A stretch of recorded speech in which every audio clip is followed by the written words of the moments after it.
My name is Ashutosh, and today we are going to discuss one of the topic which is asked by most of the students that whether I should go for a GMAT or I should go for a GRE. Most of them were preparing for their masters or for MBA. Some of them were like masters in business management or master in management. Okay, and some of them were quite clear about the MBA part. Okay, now the question is, if I am targeting a B school and if they are like, they are okay with the GMAT or GRE scores, how we have to go about it. So what are the factors that we are going to decide, okay, that we have to understand before we decide for the GMAT or GRE. So in this video, we are going to discuss the following. First, differences between GMAT and GRE. Along with that, we'll also discuss the similarities between the GMAT and GRE. Second, the understanding the test pattern of the GMAT and GRE. Then we will understand the level of difficulty for the both tests, like which test is going to be easier for you as per your strengths and weaknesses. Then we will also discuss that what is the preferences given by the B schools for the MBA programs or for any master's program. Next, how to make any informed decision about the test preparation. Okay, so these are the points that we are going to discuss in today's video. First, we will talk about differences and similarities between the GMAT and GRE. First, the test objective for GMAT is very clear. It has been designed for the B schools need only, while the GRE is kind of test which has been designed for a general test, a kind of test which is useful for the wide range of graduate programs. So, if we talk about the test objective, GMAT is completely for the B school needs. If we talk about the cost is $275 for the GMAT, and for GRE it's a bit cheaper, so it's around $220. So GMAT is going to cost you more than the GRE. If we talk about the validity, they are same for both of the tests. If we talk about the test dates, again that is same because it will be happening throughout the year. So there is no fixed test date, whether it will be happening on any one date. So you need to go to the websites and check whether the dates are available as per your availability or not. Next thing is duration. GMAT is GRE is a bit shorter than the GMAT. GMAT is going to take 2 hours and 15 minutes, while GRE is going to take 1 hour 58 minutes. In the GMAT, you'll be getting one optional break. In the GRE, you are not going to get any kind of break. If we talk about the test format, so GMAT is the question adaptive test, while GRE is the section adaptive test. So question adaptive means in GMAT, for every new question, your difficulty will be decided by the answer in the previous question. So your response will decide what new question you will be getting. While in case of GRE, there are two models of math, two models of verbal. So the section will be decided by the previous section. So if we are doing well in the first section, the next section will be a kind of difficult section.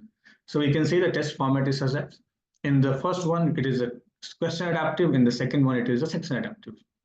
If we talk about the review and the edit options, in case of GMAT, you have 3 reviews and you have the unlimited reviews, but the 3 edit options only, because it's a question adaptive test. If they will give you, if they are going to allow you to edit all the answers, it will be very difficult to create a question adaptive test in the GMAT. Okay, so you can still edit the 3 options that is in the GMAT focus edition. Okay, in GRE again you have unlimited reviews and unlimited edit, because per section it does not matter how many questions you're going to change, because the difficulty level will be not changing per question, it will be changing as per the section. Okay, but yes, once you submitted the section, you won't be able to make any changes in that particular section.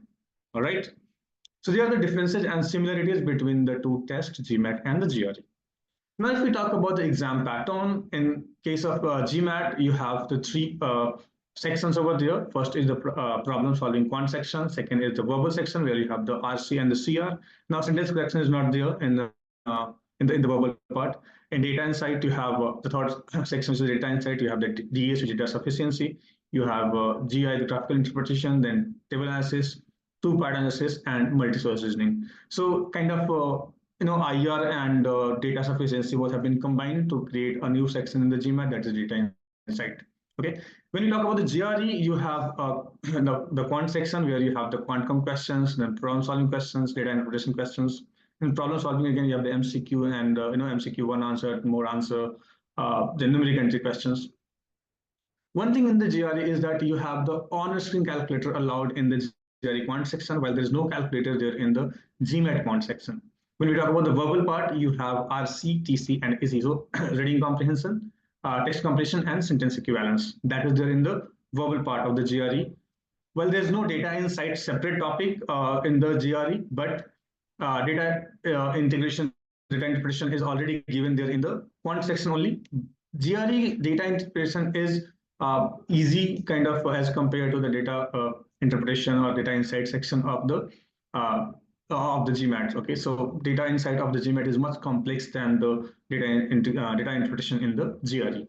When you talk about the essay writing, in GMAT, there's no essay writing. In GRE, you have to write one essay, which will be kind of based on analysis of the issue. Okay, so the pattern is very clear that if we talk about the GMAT, there are 3 sections for GRE, and you have the 2 sections where you have the 2 sections of each GRE and maths and verbal. One additional part essay is there in the GRE, which is not there in the GMAT section. So this is about the exam pattern. Now, if the question is which test is easier, the easier or difficulty that depends on your strength and weaknesses. Then when we are going to prepare the test, you have to measure your strength and weaknesses. What is there? So if you are good with the vocabulary, if you are good with the reading and augmented writing, if you are weaker in a bit of quant section, okay, in that case you may target for the GRE test. Now, if you're good with the critical thinking, if you are good with the problem solving, if you're good with the solving complex data insight questions, in that case, you may target for the GMAT.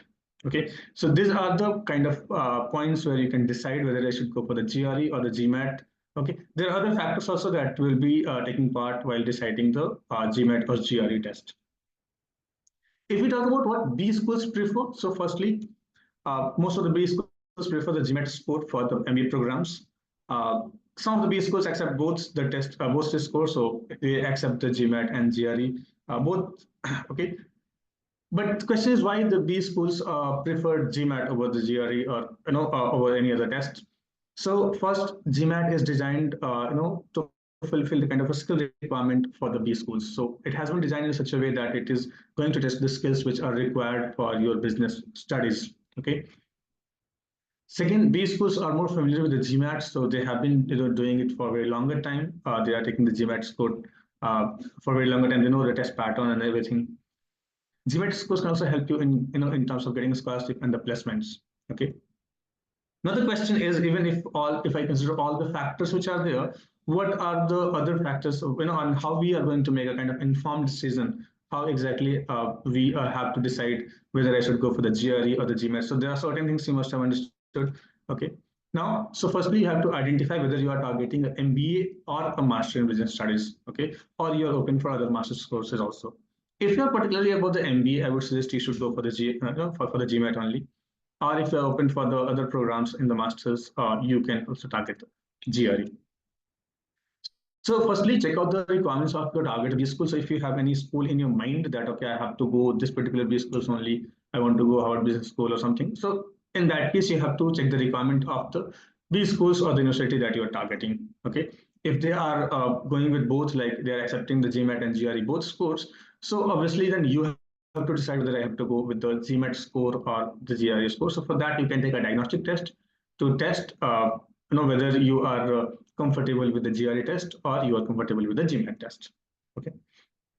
Also, one factor could be that you may find out like what is the percentage of students who are applying with the GMAT score or GRE score in any B school that you are targeting. Okay, and what is the kind of admission rate? What percent of students are able to get the admit.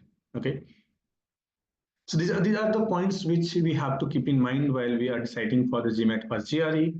Still, if you have any doubt about it, like any kind of questions, any queries about it, whether I should go for the GRE or GMAT, in that case, you can still reach out to me. You have the number on the screen. You can call and write us an email. We'll be able to help you.